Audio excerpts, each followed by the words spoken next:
Now, guys, take a look at this GBP USD. It has literally given us like a reversal movement, right?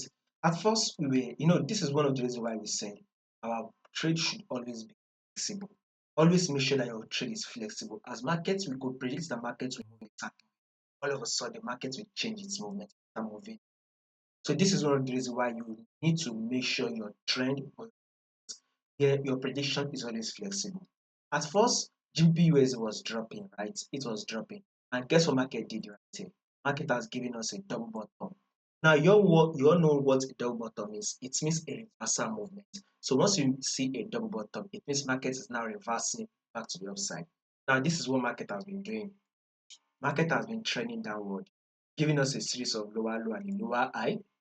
Then it got to a crucial level, and then on that when it got to that crucial level, on the higher time frame, which is the daily time frame, market eventually gave us a double bottom, and it broke what the neckline. You can see that this is our neckline. The market did break, right? Market push up and it broke our neckline.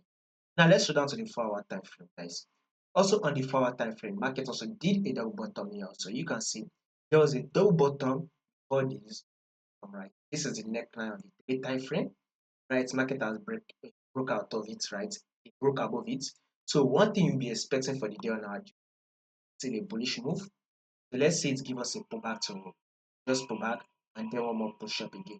So what we're trying to say is that GBP USD will give us a bullish move for the day. So we should expect GBP USD to open and close bullish for the day. Now, if you're a swing trader and you are not yet in the buy, once the market opens, start looking for your buy setup, right? Because once the market opens, a buy setup will most likely be out in the London session by the way. So once the London session opens, look for your buy setup, and once you get the buy setup, then you can go in for the buy. As we will continue that bullish move to the upside on GBP USD.